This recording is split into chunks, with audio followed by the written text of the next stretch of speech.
বাংলাদেশে জামাত চরমনাইকে বাদ দিয়ে কোনো নির্বাচন হবে না। এমনকি এনসিপি কে বাদ দিয়ে কোনো নির্বাচন করা যাবে না। এনসিপির ভোট 1% না থাকলেও তাদেরকে বাদ দিয়ে নির্বাচন করা যাবে না, এটা সাফ কথা। দর্শক, জামাতের কিছু সিদ্ধান্তে পুরো রাজনীতি নড়ে চড়ে বসেছে। বিবিসি বাংলা অন্য একটা পত্রিকা মানব জমিনের রিপোর্ট করেছে জামাতের ভয় এবং নির্বাচন নিয়ে অনিশ্চয়তা।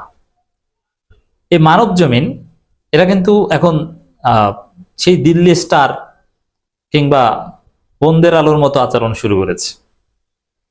মানব জমিনের অনেক স্বার্থ, এরা কিন্তু বিপ্লবের পক্ষের অসাধারণ শক্তি ছিল মানব জমিন, কিন্তু বিপ্লবের পর অনেক স্বার্থ তারা পায়নি, কিংবা তারা যেটা চেয়েছিল, যে মূল্যায়ন চেয়েছিল মতিউর রহমানরা, ওটা পায়নি।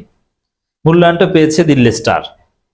যেমন দিল্লি স্টারে ভারতের এক দালাল গোলাম মর্তজা, সে সিনিয়র সচিব মর্যাদায় প্রেস মিনিস্টার, তাও নিউ ইয়র্কে। কিন্তু মতিউর রহমানরা পাননি, যার ফলে মতিউর রহমানরা দিল্লি ব্লকে অনেকটা চলে যাচ্ছেন।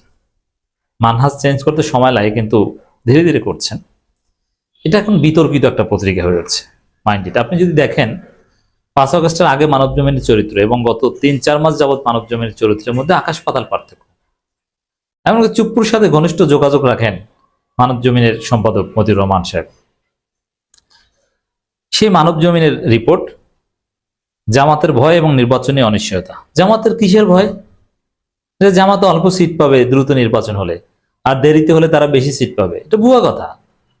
জামাতে এই ঘোষণা কখনো করে না, এবং বাস্তবতা এটাই যে 5 আগস্টের পর সেপ্টেম্বর পর্যন্ত জামাতের তুমুল জনপ্রিয়তা ছিল। তখন আওয়ামী লীগের লোকজন দলে দলে বলছিল, না ওগুলো সব বাদ, এবার ভোট দিব জামাতকে। কিন্তু ধীরে ধীরে নানান দৃশ্যপট এসেছে রাজনীতিতে।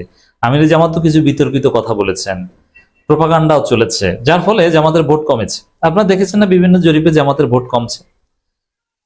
তো জামাতের ভোট তো কমছে লেটে, তো জামাত কেন লেটে নির্বাচন হলে খুশি? এই ইকুয়েশন আপনি কোথায় পেলেন? কখনো না। জামাতের ভয় কি? জামাত কম সিট পাবে এটাকে ভয় হিসেবে দেখানো না, এটা ভয় না, এটা প্রোপাগান্ডা। জামাত আবারও ভয়ানক মিডিয়া সন্ত্রাসের শিকার। আসলে জামাত এটা এমন একটা বিষয় বাংলাদেশের রাজনীতিতে, জামাতকে কেউ সহ্য করতে পারে না, জামাতের ভালো দেখতে পারে না, জামাত এগিয়ে যাক এটা চায় না। ঢাকা বিশ্ববিদ্যালয় শিবির ভালো করছে, দেখছেন না, সবাইকে হিংসা করছে। সবাই মিলে এই নির্বাচন বানচালেরও তাদের পরিকল্পনা আছে। শিবির জিতবে তার চাইতে বরং নির্বাচন না, যদিও বানচাল হলে তারা আরো বেশি বেকায়দায় পড়বে। কিন্তু এরকম চিন্তা আছে, থিওরি আছে যে শিবিরের সাথে পারবা না, বানচাল করো। মানে জামাত শিবির গণতান্ত্রিক পদ্ধতিতে জিতলেও এটা অনেকের সহ্য হয় না, এই হচ্ছে বাস্তবতা। তো এখানে দর্শক, জামাতের কম সিট পাওয়া এরকম কোনো ভয় না। জামাতের আশঙ্কা বা ভয় হচ্ছে কারচুপি নির্বাচন হবে, ভোট চুরি হবে, ভোট ডাকাতি হবে। আর ভোট ডাকাতি না চুরি, এটা তো দেখছেন আপনারা। একটা আইনজীবী সমিতির নির্বাচন, 1000 আইনজীবীকে নিয়ে, 900-800 আইনজীবীকে নিয়ে একটা নির্বাচন, এইটা বিএনপি সুষ্ঠু করতে দেয় না। তারা এখানে কারচুপি করে, মারামারি করে, ভুয়া ব্যালট পেপার বানায়, নানান কিছু। এই বিএনপি কোনো সুষ্ঠু নির্বাচনে রাজি না। সুষ্ঠু নির্বাচন এটা তাদের রক্তের সাথে যায় না, তারা সুষ্ঠু নির্বাচনে বিশ্বাস করে না।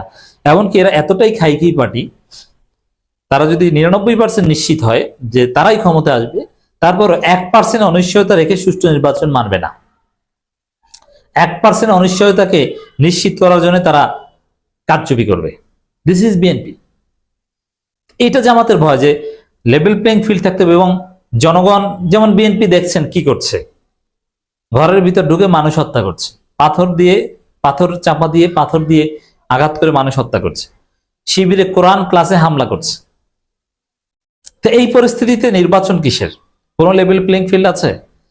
জামাতের কোরআন ক্লাস এরা সহ্য করতে পারে না। মসজিদের কোনায় বসে শিবিরের ছেলেরা কোরআন তেলাওয়াত করে, ওই জায়গায় হামলা করে। তা নির্বাচনে কোনো পরিবেশ আছে?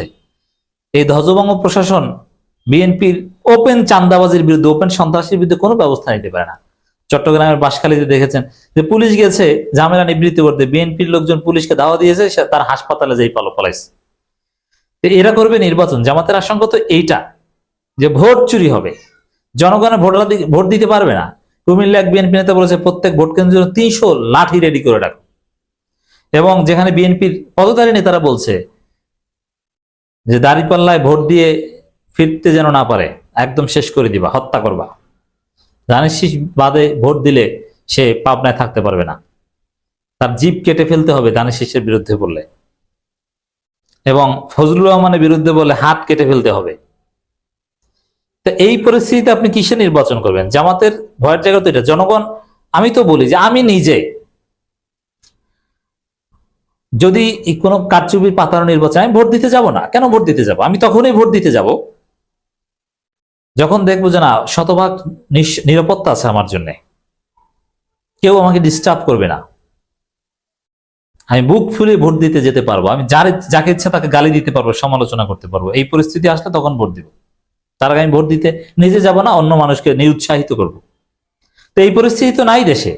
ভোট দিতে গেলে হাত কেটে দিবে, জিব্রা কেটে দিবে, অমুক তমুক, এদেরকে এই পরিস্থিতি। জামাত তো এই জায়গায় আপত্তি করছে। এবং গণতন্ত্রের নামে যে একটা তামাশা, গণতন্ত্রের নামে যে একটা প্রতারণা, যে অধিকাংশ মানুষের মতামতকে ধামাচাপা দেয়া আর অল্প কিছু মানুষের মতামতের উপর ভিত্তি করে ধান্দাবাজি এমপি হওয়া, প্রচলিত নির্বাচন পদ্ধতির এটার সমাধান চাচ্ছে জামাত। একটা সত্যিকার অর্থে সংস্কার চাচ্ছে। নির্বাচন নিয়ে কম আসন পাওয়ার কোনো ভয় জামাত করছে না। জামাত যে কোনো সময় নির্বাচনের জন্য প্রস্তুত, চেষ্টা এগুলো মান। কিন্তু এই ভারতপন্থী মিডিয়াগুলো এগুলো রং মেখে নানানভাবে জামাতকে বিতর্কিত করছে। এই সংবাদে বলা হয়েছে অভ্যুত্থানের শক্তিগুলোর মধ্যে সমঝোতার চেষ্টা চলছে, দূরত্ব কমানোর তাগিদ দেশি বিদেশি বিভিন্ন মহল থেকে, কিন্তু দূরত্ব কমছে না, দূরত্ব কমবে না। ভারতের কোলে চড়লে দূরত্ব কমবে না। ভারত বিরোধিতা এবং আওয়ামী বিরোধিতার জায়গাটায় এক রাখেন, দূরত্ব কমবে। এবং কারচুপির চিন্তা বাদ দিলে দূরত্ব কমবে। তবে আমি বিশ্বাস করি এই যে সংকট, এটা সমাধান চূড়ান্তভাবে রাজপথে হবে, আলোচনার টেবিলে সমাধান আমি দেখছি। আরেকটা বিপ্লবের মাধ্যমে হবে। এখন ওই বিপ্লবের বিরুদ্ধে কি বিএনপি দাঁড়াতে পারবে? পারবে না। বরং শেষ মুহূর্তে এসে ফারাক আরো বাড়ছে। আগে ছিল প্রস্তাব, এখন শর্তে পরিণত হয়েছে। এর মানে জামাত, চরমোনাই, এনসিপি এরা অনর, এই শর্ত না মানলে আমরা নির্বাচনে যাব না। দেশ এক অনিশ্চয়তার দিকে যাচ্ছে। প্রধান রাজনৈতিক শক্তি বিএনপির সঙ্গে জামাত ইসলামী, এনসিপির মধ্যে নানা বিষয়ে যোজন যোজন দূরত্ব। ঐক্যমত কমিশনে প্রায় প্রতিদিনই বৈঠকে বসে অনানুষ্ঠানিকভাবে, কিন্তু কোনো বিষয়ে তাদের মধ্যে ঐক্যমত হচ্ছে না। এখন এই যে জামাতের শর্ত, এতে পুরো রাজনীতি নড়েচড়ে বসেছে যে জামাতকে বাদ দিয়ে কিভাবে কি সম্ভব। মানে এখানে নেগেটিভ কিছু প্রেজেন্টেশন থাকলো, মূল কথা এটা যে জামাত যেহেতু শর্ত দিয়ে দিয়েছে, অর্থাৎ নির্বাচন অনিশ্চিত, এই পরিস্থিতিতে নির্বাচন হবে কিভাবে? জামাতকে বাদ দিয়ে